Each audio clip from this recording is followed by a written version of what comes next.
Hi mga ka-Eric! So, mao ni among first day diri sa Bantayan Island. Kani nga time nga nagsakay big taxi kay padulong nami sa North Bus sa SM Cebu. Pasaylo ako guys kay puro gini portrait. Kay lagi kani mga video para gini siya sa amang vlog nga i-post na mo sa mga red app. Pero tungod sa kalag sa akong cellphone o kainit sa akong cellphone, wala na lang dyan ako gipadayon. But anyways, nabot na dahil mi sa North Bus. Uyog dahil ako si Desiree, si Angel, si Rochareka, si John Ro, ug si Jonas. Kaning mga oras sa kay alas 12 na nasiya. Nagawa na lang mi nga mularga since 12:30 man ang iyang andar. Nakita ninyo no nga gayaw-yaw dyan mi diri kay vlog lagi ni. Kay vlog dyan na mo amo ni siya i-post pero wa na dayon. Kay dagan kaayog technical error akong gigamit nga editing app and I don't know nga. Pero anyways, kana dira nga part is nagwat sa mga laki kay nagpalit sila mga snacks na mo. Dapat tay larga ganita na jutay baw. Since taas man kay nga biyahe, mga 4 to 5 hours siguro ni padulong dito sa Hagnaya po. Ito nabot ang mga laki, pero na-stress ko diri kinaaji ok-ok tanawa ninyo. O diba, maka-stress ka ayun na. Gani sa bus na pa jay ok-ok. Ako kay baon sa kong bahaton dira. Ako na lang siguro labtikan. Pero wala, day, pasagdan na lang dyan na ako, day. Nagpagwapa na lang ko, smile, bahala na lang ok-ok dira. Iway makapiog sa tong kagwapa, charet. Since 12:30 pa man, sigaw makami naabot, nangihi na lang pud mi kay taas-taas gid siguro ang biyahe. Unya ang stopover kay Carmen pa so medyo layo-layo na. Pero day naagi bayad day niya nabalita na biya nga wala na kuno bayad ang mga bus terminal nga CR. Sige na lang, bahala na sila day. Ito gayaw-yaw na sa bidiri, wa bigi pambuhat. Nya wala na ko naka-video kay nangatulog na jud mi day. Kaning si Desiree og si Angel, lami kay kaon kami nangatog rami diri. Kay amot lang ipanggutom jud siguro na sila no. Pero bitaw that's the reason why nagdala mi og snack. Kay taas jud kayo ang biyahe as in. May kani nga time dili pa jud traffic. Dali rami naabot mga 3 to 4 hours na siguro. Yan nagdala rami pan, mga biscuit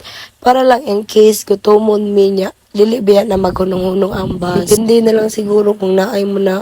Pero kani nga time natulog jud ko dahil kay sinus magod ko wa ko itog bato natulog jud ko sa bus. Bahala na lang sila desire mag video. So mga 3:30 kapin naabot na mi sa Hagnaya Port. Pagkaabot na mo nagtuoming makapalit na mi og ticket. Pero ang nakabahog tae no 5:30 pa dai sila maka-release og ticket. So among gibuhat haladay nangadlawon mi dito day alas 3 na nami dito pero alas 5 day makatag og ticket. So nagbuhat mi dito mga 1 hour kapin. Pero sige lang kaya nga mong bus nga gisakyan. Gipastay ra man sad mi dito para makalingkod mi, makarelax mi, pero wala jud mi ni hawa kaayo sa among linya. Tumog sa day maglinya gyud day bisag kadlawon dako. Diha naglinya-linya na mi kay para dili may mapulihan kay naji mang-insert. May gani kay si Jandro kay energetic kaayo. Kadlawon dako day sige mi pangatawa tungod lang ni Jandro. Kaya tinuo wa day siya plite, iya pagilambi-lambi si Desiree. Pero sumakses talaga siya na siya plite anang time. Pero amo sa siyang gibugal-bugal na syempre. Pero sa tinuod lang, nalipay jud may nga naa si Jandro kay para naay kuyog si Jonas. Kay batisad kaayo no nga si Jonas ra ang lucky diri. Tas kinsa mo say mo drive sa motor ug wala si Jandro. Mo nang duha ka buok lucky na mo. So time na nga manghatag na og ticket. Hayag na kaayo pero si Inter among gipakuha. Since pwede ra man ay usa ka buok ang mukuha og ticket. Pero kani nga time kay galago jud ko kay daghan jud kay nang insert. Imagine kadlawon pa mino, kadlawon pa jud mi nang linya. Pero naaray mga tao nga mobayad sa tao para lang mukuha og dili naman siguro na maayo no. Kay nangadlang pa daw mi day para duka kaayo. Importante makalaag.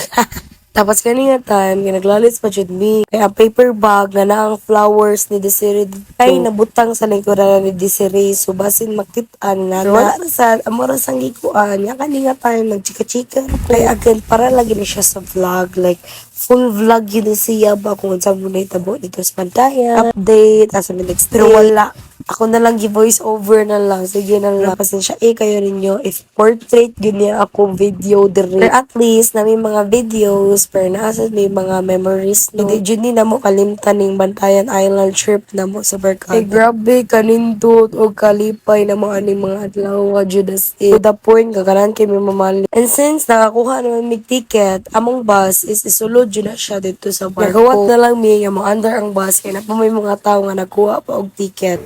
Fast forward, kaya nakasakay na mi sa barko and we're so happy. Nangita amin sa dira kay dugay ka siya kalakaw kay kimpang pa siya dira. Sakit mo ko na yung buko-buko. Anyway, napada ni part 2 kay taas pa kayo ni among day 1. Mao nang see you!